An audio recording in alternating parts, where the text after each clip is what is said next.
아멘. 예, 오늘 우리가 살펴본 말씀은 창세기 37장 1절에서 11절 말씀인데요. 우리가 성경 전체를 보면 주로 예언적인 부분이 많이 있습니다. 예언하는 그런 내용들이 많이 있는데, 특히 인물들을 통해서 뭔가 예언하고 계시고, 또 어떤 사건, 일들을 통해서도 예언하고 있습니다. 특히 특정한 인물 가운데서 몇몇 사람들은 예수님을 예표하는 그 경우가 굉장히 많습니다.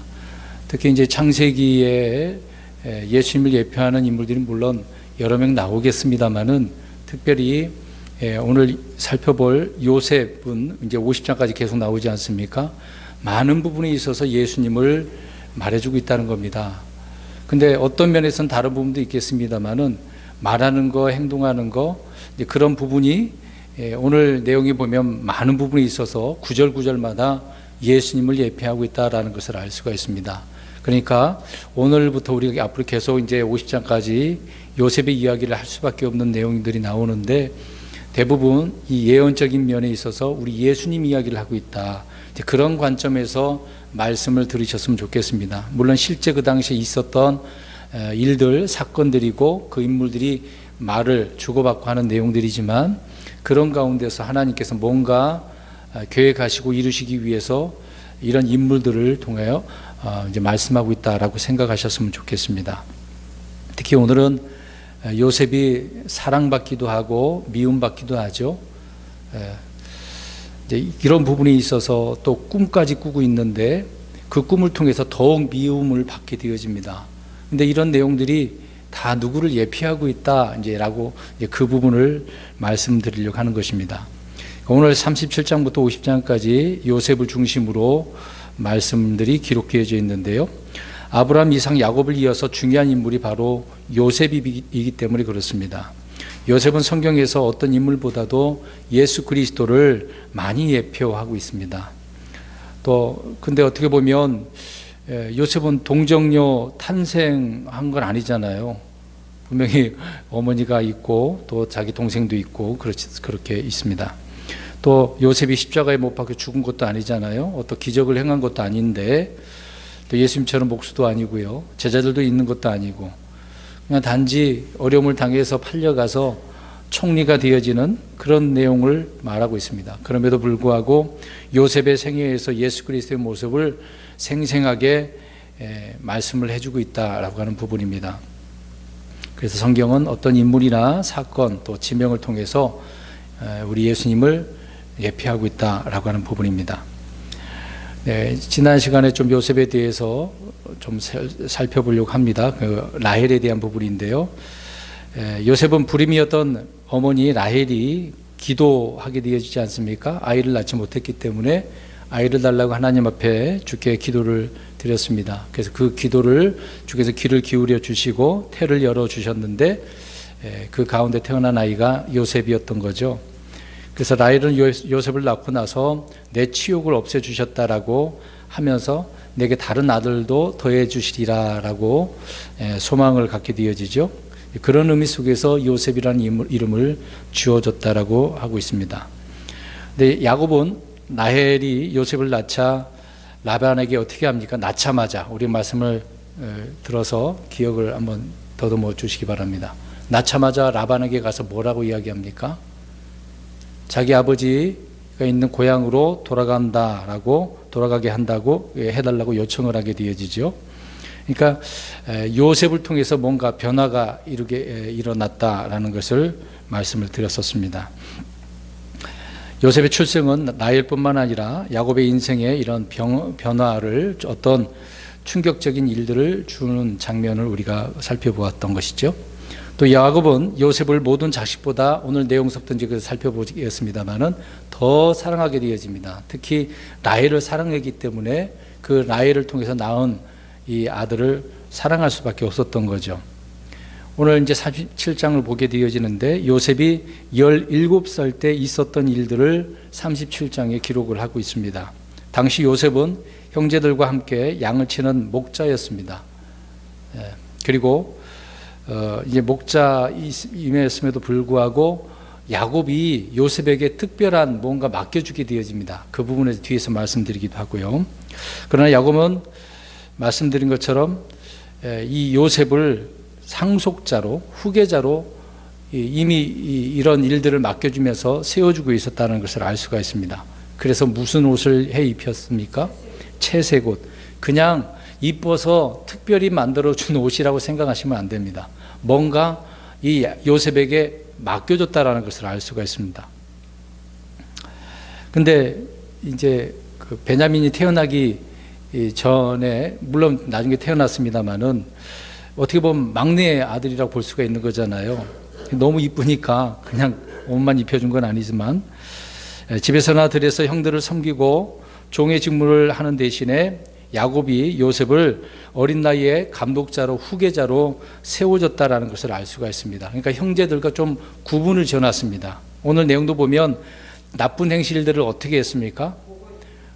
그냥 형들이 미워서 보고했다라고 보시면 안 됩니다. 우리 그냥 이 사건들을 많이 읽어서 알 수 있겠습니다만은 그냥 재미나게 어려움을 당한, 미움받은 그런 내용으로 생각하시면 안 됩니다. 그러니까 야곱이 요셉에게 이런 일을 맡겨줬다는 거죠. 그러니까 요셉이 이런 일들을 종종 했던 것으로 보입니다. 그러니까 형들이 어떻게 요셉을 대합니까? 미워하잖아요. 아주 굉장히 싫어했습니다. 계속해서 그런 일을 하니까. 그러니까 감독자로, 지리자로 이렇게 세워졌다는 것을 형제들도 알고 있었기 때문에 그러는 거죠. 근데 요셉이 17살이었단 말입니다. 얼마나 좀 미웠겠어요. 그런 일들을 보면. 요셉은 그래서 아버지의 사랑을 독차지했다라는 것을 알 수 있습니다. 여기서 한번 생각해 보세요. 야곱이 요셉을 사랑을 했는데 그것도 독차지한 거잖아요. 다른 10명의 아들들이 있었습니다. 물론 동생도 있었으니까요. 그러나 요셉을 특히 더 사랑을 했지 않겠습니까? 우리가 이제 마태복음 3장이나 12장에 가서 보면은 하나님께서 독생자이신 우리 예수 그리스도를 어떻게 하시죠? 이는 내 사랑하는 아들이다라고 하시지 않습니까? 특별히 독생자이신 예수님을 사랑하셨어요. 정말 아낀 그런 아들 우리 예수님 아니셨겠습니까? 자, 이런 부분에 있어서도 예수 그리스도를 모형으로 예표하고 있다는 것을 알 수가 있습니다. 그러니까 하나하나 이런 내용들이 우리 예수님을 예표하고 있다라고 생각하시면 좋을 것 같습니다. 근데 이 요셉은 어떻게 보면 어린 나이에 야곱이 세워졌으니까 어떤 치리자 감독자니까 형들 위에 있는 거잖아요. 어떤 면에 있어도 어떤 영광을 받는 그런 위치에 있었다는 것을 알 수가 있습니다. 그래서 야곱은 요셉이 자신을 낮추고 형제들을 섬기는 자가 되기 전에 이렇게 미리 형제들을 주관할 수 있도록 해줬다는 거죠. 근데 어떻게 보면 훈련을 좀 받아야 되는 부분이 있지 않습니까? 연단을 받아서 형들을 잘 다독거리기도 하고 그런 면도 있어야 되는데 아직 어떻게 보면 성숙하지도 않은 상태에서 이런 일들을 맡겨줬다라는 것을 알게 되어집니다. 그러니까 이런 부분에 있어서 형제들에게 많은 미움을 받게 되어지죠. 그러니까 야곱이 요셉을 연단했어야 되는데 훈련시키지 못했다는 겁니다. 자, 이런 부분에 있어서 시편 가서 한번 보실까요? 잠깐 빨리 찾아주시기 바랍니다. 시편 105편 19절 가서 보세요. 예전에도 이 부분에 대해서 설명드리고 말씀드린 적이 있었는데 말씀이 임할 때까지 요셉을 어떻게 다루셨다라고 이야기합니까? 단련하셨다. 그러니까 오랜 기간 동안에 하나님이 단련하신 거예요. 누가 단련해야 되는데요? 단련시켜야 되는데요. 야곱이 해야 되는데 하지 않았던 것입니다. 그러니까 이런 부분에 있어서도 요셉도 단련받지 않은 가운데 형제들에게 어려움을 당한 것을 보게 되어지죠. 그래서 주님께서는 요셉을 철저하게 단련하신 뒤에 형제들의 주로서 이스라엘의 구원자로서 세워주었다라고 하는 부분인 것이죠. 자, 이렇게 아버지께 사랑받는 요셉은 동시에 형제들에게도 미움과 시기를 받게 되어지는데요. 예수님은 하나님께 사랑을 받으셨습니다마는 동시에 누구에게 미움을 받습니까? 그렇죠. 그 형제들이 누구죠? 이스라엘 유대인들입니다. 이내 형제들이라고 또 마태복음에 25장, 24장에 말씀하고 있는 거잖아요. 그러니까 형제들에게 어려움을 당했다라는 것을 보게 되어집니다. 자, 이 내용을 계속해서 이제 말씀드릴 건데요.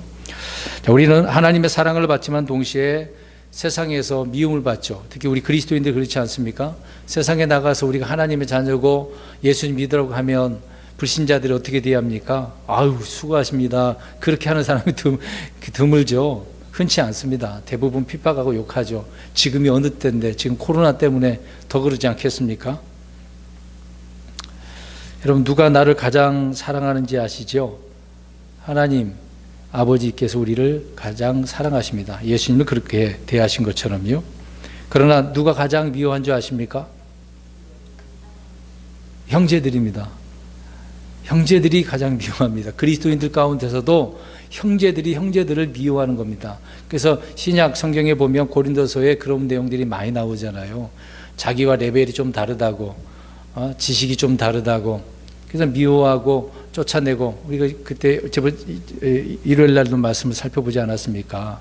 디오드레베 그렇게 나오는데 그 중에 한 사람이 형제들을 핍박하고 쫓아냈다고 하지 않아요? 그런 일들이 있었던 것처럼 요셉이 형제들에게 시기와 질투와 미움을 당하고 있다라는 것을 보게 되어집니다. 그러니까 요셉이 17세 때에 아버지의 사랑을 받았습니다마는 형제들은 요셉을 팔아버리고 짐승들에게 찢겨 죽은 것처럼 아버지를 속이지요. 야곱은 30년 전에 자기 아버지를 속여서 형의 복을 빼앗은 사람 아닙니까? 라반에게도 당한 것처럼 이번에는 누구에게 계속해서 당하고 있는 거예요? 자기 아들들에게.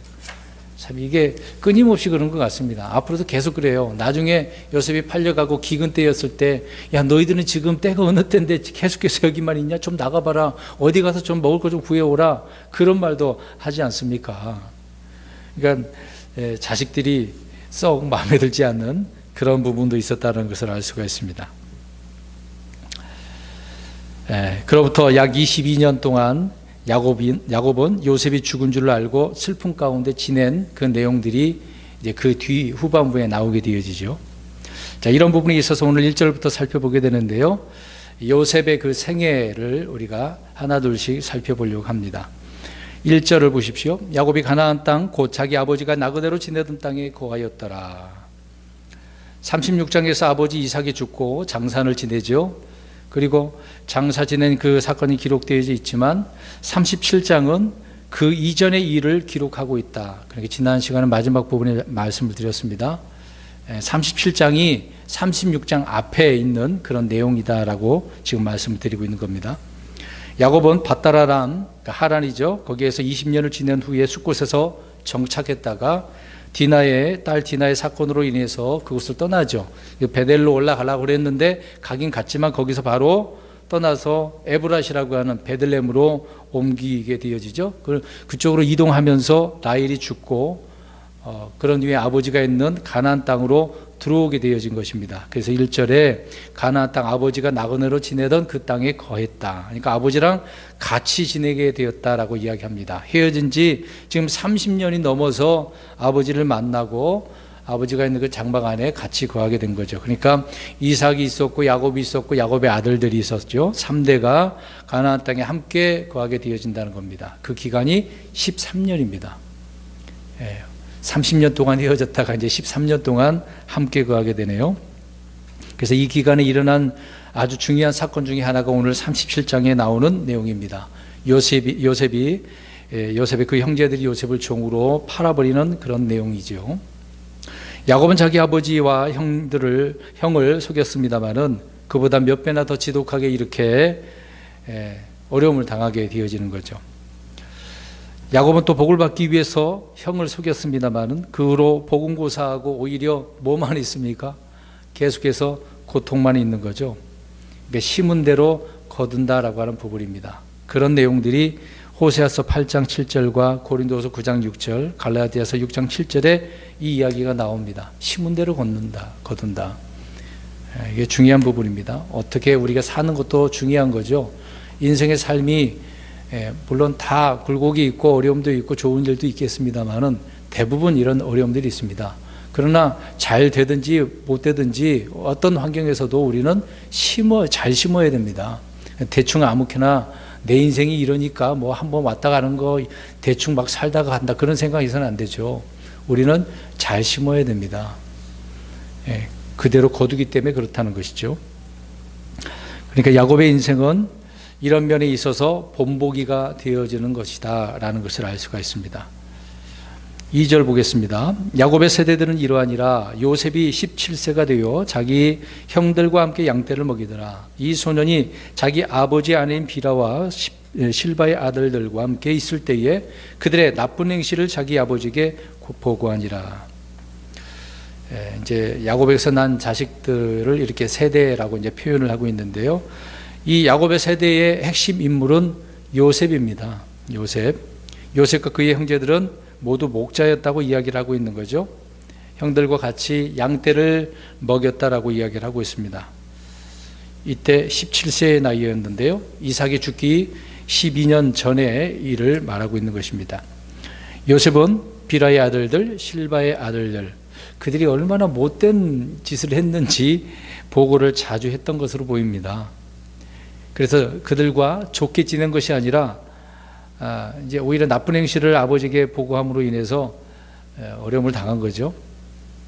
어떻게 보면 좋은 말로 표현하면은 아버지가 시켰으니까 신실한 증언자잖아요. 근데 나쁘게 말하면 어떻습니까? 형들은 뭐 잘못했으면 좀 덮어주기도 하면 얼마나 좋겠습니까? 이제 그런 것도 없었던 것 같아요.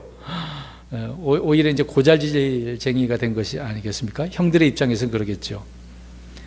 요셉은 불의한 형제들과 교제하며 호의를 구하는 대신에 그들의 잘못, 죄와 불법을 증언하게 되어진 것이죠.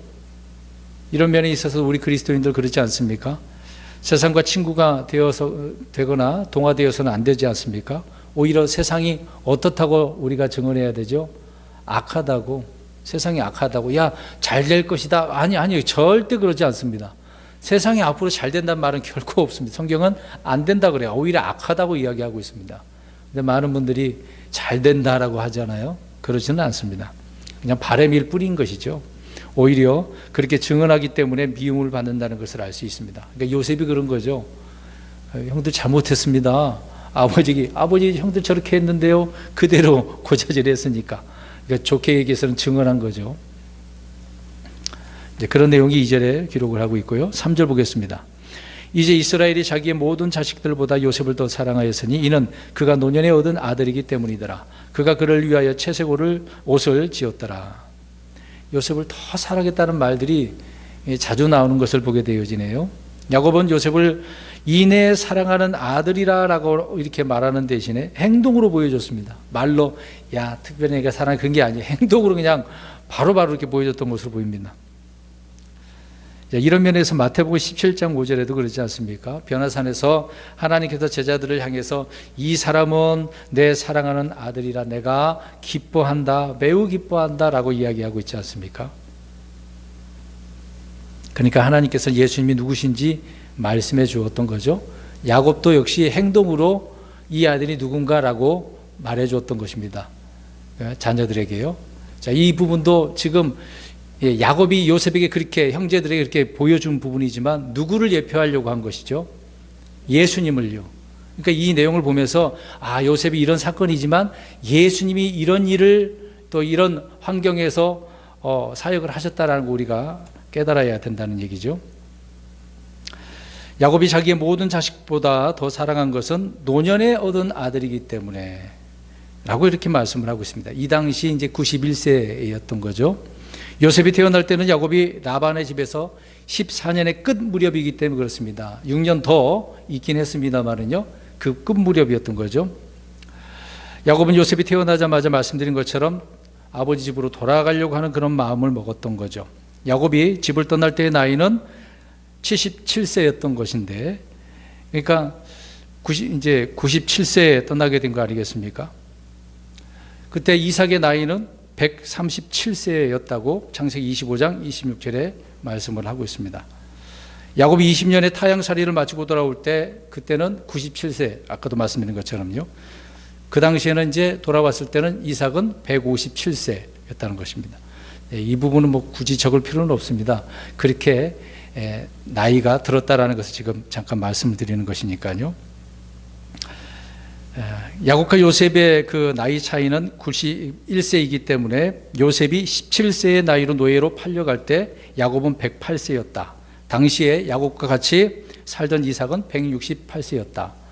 이렇게 추론하면 연대기를 우리가 바르게 이해를 할 수가 있습니다. 근데요, 야곱은 베냐민이란 더 어린 자식이 있음에도 불구하고 모든 자식보다 더 요셉을 어떻게 했다고 말하고 있습니까? 사랑했다라고 이야기를 하고 있습니다. 근데 다른 아이들보다 요셉이 좀 잘생겼던 것으로 보입니다. 용모가 준수하고 잘생겼다라고 창세기 39장 6절에 언급을 하고 있습니다. 좀 뭔가 특별했던 것 같습니다. 그냥 뭐 노년에 얻은 아이고 또 라헬에게 사랑하는 아내에게서 낳은 아들이기도 하지만 뭔가 좀 특별했던 것을 보입니다. 근데 채색 옷을 입혔다고 하는데요, 우리가 알고 있는 지식을 동원하면 채색 옷은 누가 입는 옷입니까? 주로 누가 입는 거예요? 서민들이 입는 게 아니라 귀족, 왕들이 입는 옷입니다. 그런 귀족이나 왕족들이 입는 옷인데 이것을 입혔다는 거죠. 그러니까 앞에서 말씀드린 것처럼 요셉을 형들의 뭐로 세워줬다고요? 감독자, 주관자, 상속자로 세워졌다는 겁니다. 이런 의미를 우리가 알면 좋겠죠. 야곱은 이렇게 채색옷을 지음으로 인해서 공개적으로 요셉을 이렇게 자신의 뒤를 이을 상속자로 세워졌다는 거죠. 왜 그러냐면 이미 자기 자신도 자기 아버지에게서 그걸 받으려고 했기 때문에 빨리 세워야 된다라고 하는 무언 생각이 있었던 것으로 보입니다. 그러니까 어린 나이인데도 불구하고 그렇게 세워졌다는 것을 볼 수가 있는 것이죠. 이것을 우리가 생각해 보면 아버지께서 사랑하시는 아들 예수 그리스도를 예수님에게 이제 기름 부어 주시지 않습니까? 그런 사건과 연관시켜서 우리가 이해를 할 수가 있습니다. 왜 기름을 부어 줍니까? 기름을 붓는 것은 새 직분에게 부어주지 않습니까? 왕, 제사장, 대언자, 선지자잖아요. 그러니까 기름 부었다라는 것은 통치한다라고 하는 의미가 있는 부분이기 때문에요. 그러니까 예수님을 요셉이 예표하고 있다라는 것을 말씀드리는 겁니다. 4절 보겠습니다. 그의 형제들은 자기들의 아버지가 그의 모든 형제들보다 그를 더 사랑하는 것을 보고 그를 미워하여 그에게 평안하게 말도 할 수 없었더라. 참 사랑하는 것도 중요한데 편애한 것도 그렇지만은 이렇게 채색 옷까지 입혀서 자기들의 위로 세워주니까 더 미워했다라고 이야기하는 거죠. 큰 사랑을 받았음에도 불구하고 형제들에게 미움을 받는 요셉을 봅니다. 여러분, 이 세상 어떤 사람도 이런 시기, 질투 또 부러움이 없는 사람이 없겠습니까? 항상 있을 수밖에 없죠. 아버지의 특별한 사랑을 받는 요셉을 보는 다른 형제들은 기뻐하고 즐거워하지 않았다는 겁니다. 아들이 잘 되면 기뻐해야 되는 거잖아요. 우리 예수님을 한번 보겠습니다. 독생자로 이 땅에 오셨잖아요. 하나님께서 사랑하신대요. 그러면은 그 예수님을 보고 사람들이 어떻게 해야 됩니까? 그 말을 들은 제자들이나 이스라엘 사람들, 유대인들이 어떻게 해야 되죠? 기뻐해야 되잖아요. 즐거워해야 되잖아요. 근데 그렇지 않고 어떻게 하죠? 미워하는 것입니다. 우리가 돌아온 탕자를 한번 생각해 보시기 바랍니다. 방황했다가 돌아왔습니다. 아버지가 어떻게 해주죠? 좋은 옷을 입히죠. 반지도 끼워주죠. 신발도 신겨주죠. 살찐 송아지도 잡아주죠. 잔치가 벌어졌습니다. 근데 이제 맏아들이 들어와서 이 소리를 보니까 이게 놀라운 일이잖아. 이게 도대체 뭔가 와서 보니까 실컷 탕진하다가 돌아온 아들에게 해주니 그 맏아들이 뭐라 그래요? 아버지는 내가 있을 때는 이렇게 해주지도 않고서 이게 무슨 일입니까? 따지잖아요. 그러니까 누가 미워하는 겁니까? 형제가 미워하는 거죠. 형제 그 맏아들은 분노하잖아요. 분노. 예수님께서도 이 땅에 오셨습니다마는 유대인들이라고 하는 자기 형제들이 분노하잖아요. 좋은 모습으로 대하지 않는다는 얘기입니다. 그러니까 탕자 이야기도 보면 우리가 이런 면에 있어서도 요셉이 예수 그리스도를 예표하고 있다는 것을 이해할 수가 있는 것이죠. 아무튼 요셉의 형제들은 아버지 야곱과 같은 마음이 아니었다는 겁니다. 모르니까요. 모르니까. 형제들은 자기 아버지가 가장 사랑하는 아들을 사랑하지 못했다라는 것입니다. 야곱의 아들들은 요셉을 미워해서 그에게 평안한 말도 하지 않았다고 이야기하고 있습니다. 사랑하지 않으니까. 그들은 사랑받지도 못했기 때문에 형제의 사랑이 없으니 그럴 수밖에 없는 거죠. 아버지가 사랑했으면 우리 가족, 부모가 또 편애할 수도 있긴 있습니다. 그건 잘못된 부분이지만, 그러면 그렇게 노년에 나이 들어서 얻은 자식이라 한다면 다른 가족들이 어떻게 해야 돼요? 자녀들이 같이 기뻐해야 되잖아요. 근데 어떤 아이는 저 아이만 더 사랑한다고 더 삐지지 않습니까? 근데 그거 갖고 이제 상처받았다고 하는 일도 엄청 많습니다. 이제 그런 면에서는 지금 일어난 일들은 어떻게 무슨 말을 해야 될지 모르겠습니다만은, 오늘 이런 내용을 통해서 볼 때는 우리가 우리 현실에서 일어나는 그 사건을 생각하면서 이해하려고 하면 이해가 안 되는 겁니다. 이 요셉이 예수님을 예표하는 과정 속에서 형제들이 이런 미움을 받는다, 그런 내용이 우리 예수님 이야기하고 있다는 것을 우리는 생각을 하고 이해를 해야 된다는 것을 말씀 속에서 계속해서 드리고 있는 것입니다. 그러니까 말씀드린 것처럼 형제 사랑이 아니라 형제 간의 미움과 다툼이 있는 거죠. 이런 내용이 성경에 일관성 있게 기록을 하고 있습니다. 가인은 어떻습니까? 동생 아벨을요, 분노해 갖고 죽였지 않습니까? 미워한 거잖아요. 이스마엘이 이삭을 어떻게 대하죠? 희롱하고 미워한 거 아닙니까? 괴롭혔지 않습니까? 에서는 동생 야곱을 향해서 어떻게 해요? 이제 그거 빼앗겼으니까 동생을 어떻게 하려고? 죽이려고 했지 않습니까? 이렇다는 거죠. 그러니까 성경은 이런 예가 많이 기록되어 있습니다. 그런 것처럼 형제들이 이스라엘 예표한다고 한다면 아들, 하나님께 사랑하시는 예수 그리스도를 그렇게 대한다는 거겠습니다. 요셉의 형제들은 요셉을 미워하는 것이 아버지 야곱을 미워하는 거잖아요. 아버지 야곱을 미워하는 거잖아요. 아버지가 사랑하면은 사랑해야 되는데 그러지 않았으니까. 우리 레위기서 19장 17절 가서 보겠습니다. 형제를 미워하지 말라고 그랬습니다. 물론 나중에 이스라엘 백성들에게 율법으로 주어진 내용의 말씀이 되겠죠. 근데 이미 오래전에 요셉의 형제들이 미워했다는 겁니다. 레위기 19장 17절 시작. 너는 내 형제를 마음속으로 미워하지 말며 어떤 식으로든 내 이웃을 책망하여 죄가 그에게 임하지 못하게 하라. 아멘. 자, 실제보다도 이미 마음속으로 어떻게 해요? 미워하지 말라. 그러니까 마음속부터 품으니까 실제 그렇게 미워하게 되어지는 거죠. 속에 있는 것이 바깥으로 나오는 것이니까. 마음속으로도 미워하지 말래요. 이 형제를 그렇게 대하라는 이야기인데, 교회 안에서도 우리가 형제 자매들을 마음속으로부터 미워해서는 안 됩니다. 저 형제는, 저 자매는 왜 저러지? 이래서도 안 되는 거죠. 그 사람 믿음이 그 정도밖에 안 된다고 한다면 그냥 그걸로 우리가 인정하고 넘어가야죠. 그러면 안 되는 것입니다. 마음속으로 하지 말라지 않습니까? 잠언 10장 12절에 보면 미움은 그래서 다툼을 일으킨다고 이야기하고 있는 거죠. 그래서 그 미움이 자라게 되어지면 결국은 살인이라고 하는 열매를 맺게 되어지는 겁니다. 실제 살인 안 해도 마음속으로 그렇게 미워하면은 뭐라고 그랬습니까? 살인한 거다고 이야기했지 않습니까? 그 형제 간의 미움, 시기, 다툼, 이런 쓴뿌리 등이 형제의 사랑으로 변하는 데에 아주 중요한 것이 있습니다. 그것이 바로 십자가 아니겠습니까? 예수님께서 십자가에서 죽으신 그 사랑 때문에 다 해결되는 부분이 되겠죠. 근데 야곱이 요셉을 사랑하듯이 루벤, 시몬, 레위, 유다는 요셉을 사랑할 수 있어 형제 사랑이라고 할 수가 있는데 그렇지 않았다는 것이죠. 그래서 요한일서 2장 9절 가서 보겠습니다. 9절. 자, 지금 형제 사랑해야 되는데 안 한 부분을 잠깐 말씀드리고 있는 겁니다. 미워하지 말라는 얘기죠. 예수님이 형제를 사랑했는데 다른 형제들이 예수님을 사랑하지 않은 것처럼, 요한일서 2장 9절 신약교회 성도들을 한번 생각해 보겠습니다. 시작. 자기가 빛 가운데 있다고 말하면서 자기 형제를 미워하는 자는 지금까지도 어둠 가운데 있느니라. 아멘. 사랑한다고 했는데, 말을 했는데, 빛 가운데 있다고 했는데 미워한대요. 그럼 어둠 가운데 있다고 이야기합니다. 해결하지 못한 거죠. 요한일서 2장 11절 가서 보면은요, 어둠이 그의 눈을 멀게 하였기 때문이다 라고 이야기하고 있습니다.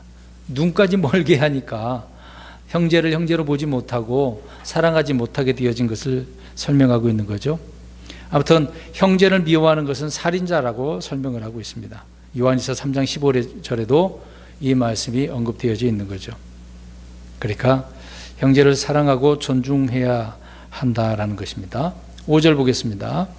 요셉이 꿈을 꾸고 그 꿈을 자기 형제들에게 고하매 그들이 그를 더욱 미워하더라. 이제 꿈 이야기를 하게 되네요. 두 번의 이제 꿈을 꾸게 되는데, 우리가 이제 꿈도 잘 이해를 해야 됩니다. 요셉은 자신이 꾼 꿈을 형제들에게 말을 했습니다. 어떻게 보면 좀 생각이 있었으면 좋겠는데 생각 없이 말한 게 좀 흠인 것 같아요. 단련받지 못하니까 막 즉각적으로 있었던 일들을 막 말하는 것 같아요. 자기가 주관자니까 형제를 한번 들어보십시오 라고 하는 식으로 이야기를 하고 있네요. 아무튼 그 꿈을 말하니까 꿈으로 말미암아서 형제들이 미워했습니다. 그 이유가 뭡니까? 그 뒤에 이제 그 내용이 나오니까요. 아무튼 꿈 이야기를 했는데 미워했습니다. 아니 도대체 꿈이 어떤 의미를 담고 있길래 미움을 당하죠? 더 미워했다고 하지 않습니까? 그냥 채색 옷 입힌 거, 또 사랑받고 있는 거, 그것도 미워 죽겠는데 꿈 이야기까지 들으니까. 네, 그러니까요. 자, 그러니까 자꾸 뭔가 증언하고 있잖아요. 그럼 이 꿈도 사실상 요셉이 꾸고 싶어서 했을까요? 잘 생각하셔야 됩니다. 지금 두 번의 꿈 이야기는 나중에 또 해몽도 하는 부분도 있겠습니다만은, 지금 이 꿈은 자기가 꾸고 싶어서 꾼 게 아닙니다. 하나님께서 꾸게 하신 거죠. 이 계시인 거거든요. 그러니까 계시받은 것을 말한 것 뿐이에요. 증언한 것 뿐이에요. 예수님께서 아버지의 말을 들어서 이스라엘 백성들에게 그냥 전한 것 뿐이잖아요. 아버지의 말을 자기 말을 전한 게 아니지 않습니까? 그렇게 전하니까 유대인들, 형제들이 어떻게 되었어요? 미워했잖아요. 그런 것처럼 진리를 증언하니까 미움을 받는다라고 말씀을 하고 있는 것입니다. 6절 7절 보겠습니다. 그가 그들에게 이르되, 이제 내용이 나오네요. 정하건대 내가 꾼 이 꿈을 들으소서 보소서. 우리가 들에서 곡식단을 묻고 있는데 보소서 내 단은 일어나 똑바로 서고 보소서 형들의 단은 둘러서서 내 단에게 경의를 표하나이다 하매. 그냥 이 꿈을 꿔서 뭐 혼자 비밀로 하든지 아버지에게 조용히 이야기하든지 그랬으면 좋겠는데 형제들에게 다 얘기해 버렸네요. 근데 그 곡식단들이 다 요셉에게 어떻게 했다는 이야기입니까? 절했다. 그 말은, 그러니까 꿈을, 이건 해석할 필요도 없는 거잖아요. 있는 그대로만 들어도 누구나 무슨 의미로 이 꿈을 말하고 있는지를 이야기해 주고 있는 거죠. 사실상 형제들은 자기들이 꾼 것도 아니고 요셉이 지어서 할 수도 있는 거 아니겠습니까? 요셉이 그동안에 얘 아버지가 상속자로 주관자로 세워졌으니까 그냥 우리를 계속해서 얕보는 식으로 이런 말을 했을 것이다 라고 생각할 수도 있는 거잖아요. 아무튼 그 꿈만, 이야기만 들어도 우리가 너를 섬긴다고, 너를 경배한다고 말도 안 돼. 그러니까 즉각적으로 형제들이 더 미워할 수밖에 없었다. 자기들이 형인데 동생을 그렇게 섬긴다는 것이 이해가 안 된 부분인 것이죠.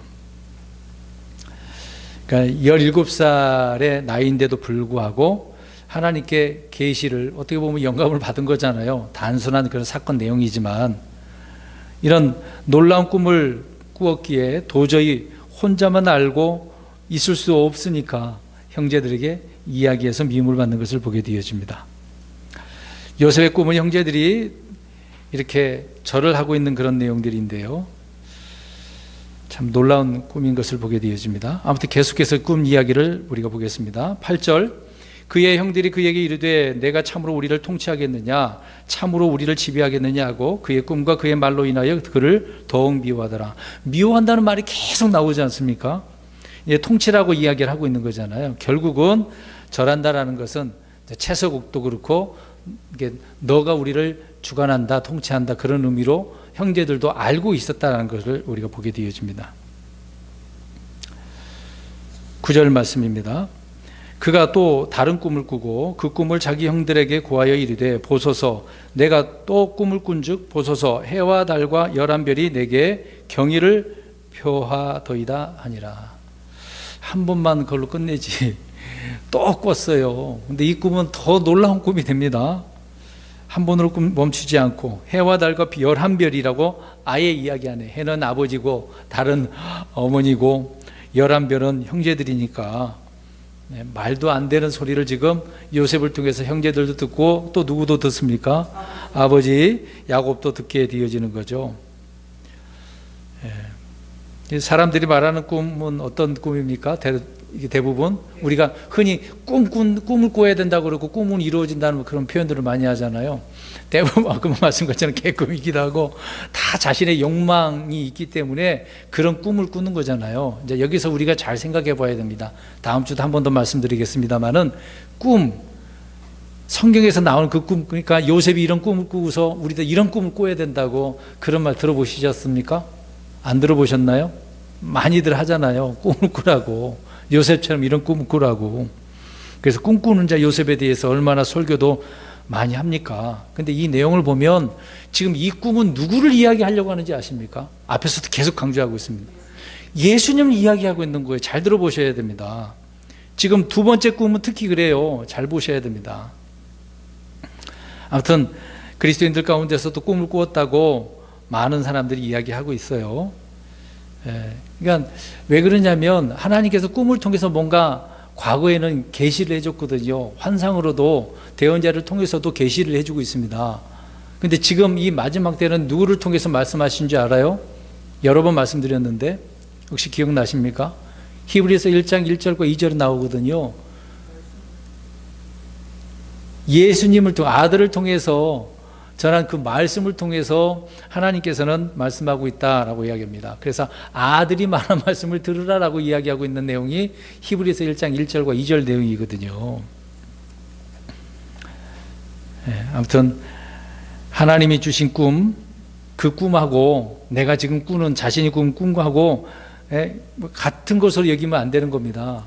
내가 꿈을 꿔놓고 이거 하나님께서 주신 꿈이라고 그러면 그게 계시가 되는 거잖아요.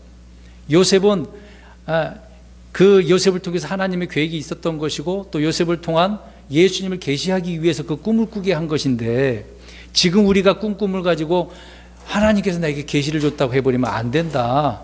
그 얘기를 잠깐 말씀을 이렇게 하고 있는 겁니다. 다시 한번 강조합니다. 요셉이 꾼 꿈은 하나님이 계시한 꿈이다. 예수님을 예표하고 있는 것이다. 이해를 해야 되는 것이죠. 여러분 꿈은 왜 자꾸 꾸게 되는지 아십니까? 전도서 5장 3절에 가서 보면 꿈은 일이 많아 생기고 어리석은 자의 목소리는 말이 많아 알려지느니라 라고 이야기하고 있습니다. 그러니까 꿈을 자주 꾸는 것은 뭐 때문에 그래요? 일이 많아서 근심 걱정하는 것들이 많으니까 꿈을 꾸는 거다라고 이야기하고 있는 겁니다. 이 말씀은 성경이 기록을 하고 있는 거거든요. 지어낸 게 아닙니다. 꿈은 일이 많아 생기는 것이다 라고 합니다. 그러면 꿈이 많으면 어떻게 되는지 아십니까? 자, 이 구절 한번 보겠습니다. 전도서 5장 7절.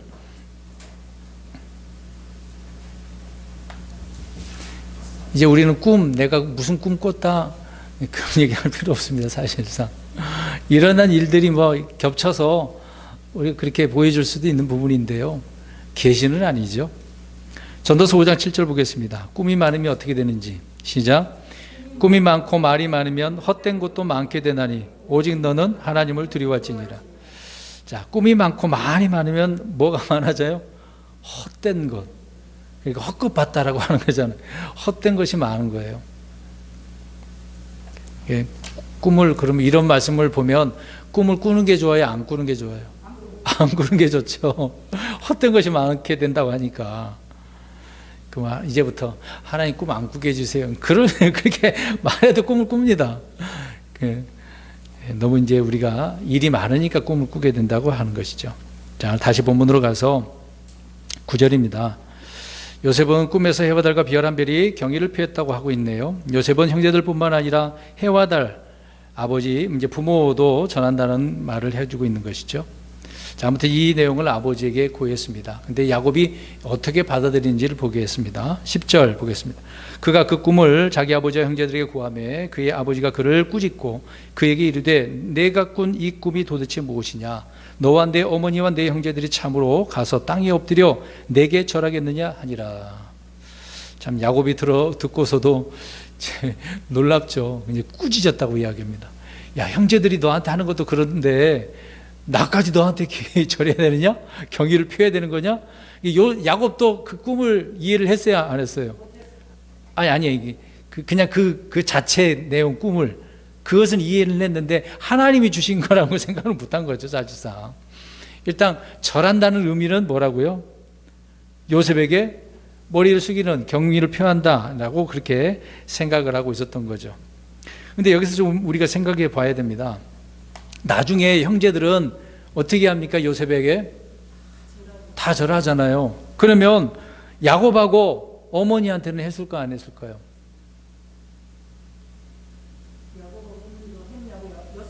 네. 했습니까 안 했습니까? 그런 내용은 없습니다. 물론 야곱이 죽기 전에요, 이제 그 머리를 숙인 내용이 나옵니다. 그 이제 지팡이 머리를 의지해 갖고 이제 힘을 거기 붙잡고서 이렇게 경배했다고 하는 내용이 나옵니다. 근데 그것이 요셉에게 했는지 아니면 예언적인 부분인지 그건 몰라요. 근데 요셉에게 했다는 그런 내용 단어는 나오지는 않으니까. 아무튼 머리 숙이였다라고 하는 내용은 나오지만 요셉에게 했는지 안 했는지 정확히 우리는 알 수 없는 부분입니다. 왜 이야기를 하냐면, 그러니까 이 꿈, 이 절한 이 부분이요, 요셉이 아니라 누구에게 했다는 얘기가 되는 겁니까? 나중에 누구를 예표한다 그랬습니까? 예수님을 경배한다는 이야기죠. 그러니까 이스라엘 백성 형제들이 예수님을 경배하고 또 야곱도 마찬가지고 그 어머니도 마찬가지고 그런 의미에서 예수님을 예표하고 있다라는 것입니다. 그러니까 단순히 형제들만 생각해 버리면 그렇게 야 봐라 너를 다 주관하는 거다라고 우리가 생각을 하고 있는 거죠. 실제적인 부분은 그렇겠습니다만은 예언적인 부분에 있어서는 이스라엘과 또 모든 사람들이 다 주님을 경배하는 거다라고 설명을 할 수가 있는 것이죠. 그런 예언적인 부분이 있다는 것입니다. 11절 마지막 구절이 되네요. 그의 형들은 그를 시기하되 그의 아버지는 그 말을 간직하였더라. 한번 똑같이 들었는데, 물론 야곱도 꾸짖긴 했습니다만은 야곱은 요셉이 말한 그 말을, 꿈을 어떻게 했습니까? 마음에 간직했어요. 다시 말씀입니다. 이것은 계시거든요. 주님의 말씀이잖아요. 단지 요셉이 증언을 한 것뿐인데 그 말을, 하나님의 말씀을 간직해야 된다라는 것을 우리가 이 단어를 통해서 생각해 볼 수가 있는 것입니다. 그러니까 항상 하나님의 말씀을 우리가 물론 지금은 읽지만 또 설교를 통해서 듣고는 있습니다만은 그 말씀들이 하나님의 말씀이면 어떻게 해야 된다는 얘기죠? 간직해야 되는 겁니다. 마음판에다가 새겨야 되는 거고 간직하고 있어야 됩니다. 언제 어디서든지 그 말씀을 기억해야 되고 활용할 수가 있어야 된다는 얘기가 되는 것이죠. 우리는 이렇게 간단한 내용의 말이지만 야곱처럼 말씀을 무시하고 하거나 흘려보내서는 안 되는 것입니다. 늘 간직하고 있어야 되는 것이죠. 이 말씀이 지금 요셉을 이야기하고 있고 예수님을 예표하고 있고 야곱이 이야기하는 대화이기도 하지만 우리는 이런 말씀들을 마음판에다가 간직하고 있어야 된다는 거죠. 늘 가지고 있다가 그렇지, 설교 말씀을 들을 때, 성경 읽을 때 그렇지, 예수님을 예표해. 간직한 사람들은 그렇게 생각이 나서 더 확신이 생긴 것 아니겠습니까? 물론 간직은 야곱은 하고 있습니다만은 나중에 이런 일 어떻게 알았겠어요? 모르는 일이잖아요. 언제 그 말씀이 내게 적용될지는 모르는 거 아니겠습니까? 그러기 전에 그럼에도 불구하고 내가 항상 그 말씀을 어떻게 해야 한다고요? 간직하고 있어야 된다. 그냥 성경책을 들고 다니는 그런 문제가 아니라 안에다가 간직하고 있어야 된다. 그 얘기를 하고 있는 거죠. 이제 많은 말씀들을 간직하고 있으면 얼마나 좋겠습니까? 내가 들은 말씀들을요. 듣고 잃어버릴 수는 있습니다. 근데 깨닫는 말씀도 잃어버릴 수는 있지만 나중에 성령님을 통해서 생각날 수가 있기 때문에 그렇습니다. 아무튼 중요한 말씀들은 우리가 잊지 않고 잘 간직해야 되는 것이죠. 마리아도 그랬고 요셉도 그렇습니다. 이것은 하나님의 계시였기 때문에 그러는 거죠. 특히 이 내용은 이스라엘에 대한 이야기잖아요. 그러니까 그런 계시의 말씀들은 우리가 쉽게 대충 생각하고 무시해서는 안 된다, 그 얘기입니다. 아무튼 우리는 언제나 하나님의 말씀을 간직하고 쌓아두고 풍성히 거하게 해야 된다라는 것을 말씀을 통해서 알 수가 있습니다. 왜 그러냐면 하나님의 말씀은 반드시 이루어지기 때문에 그래요. 내 꿈은, 내 뜻은 이루어지지 않겠습니다만, 이루어진다고 해도 주님께서 막 그냥 들어주는 건 아니지 않겠습니까? 주님의 뜻에 합당하면 들어주는 부분이죠. 중요한 것은 하나님의 말씀은 반드시 이루어지기 때문에, 비록 더딜지라도 주의 말씀은 땅에 떨어져야 안 떨어져요? 안 떨어지고 다 이루어지는 거 아니겠습니까? 다 이루어지는 것입니다. 그래서 주의 말씀을 우리가 간직해 뒀다가 지킬 것은 지켜야 되는 거죠. 그 지킨다는 의미는 마음에 간직하고 지키는 것을 말하기 때문에 그렇습니다. 결론적으로 오늘은 우리가 요셉 이야기가 앞으로 계속되고는 있습니다만은, 요셉 이야기하면 주로 우리 누구를 생각해야 된다? 예언적으로 예수 그리스도를 생각해야 된다. 사건 하나하나 말하는 거, 주고받고 하는 이런 모든 내용들을 우리는 예언적으로 예수님을 잘 기억하고, 예수님이 이미 오래전에 이렇게 말씀하셔서 실제 그렇게 어려움을 당한 것처럼, 십자가에 죽으신 것처럼, 우리를 사랑하시는 것처럼, 그런 내용들을 바르게 이해를 해서 주님을 아는 저와 여러분 되시기를 축원합니다. 아멘. 기도하겠습니다.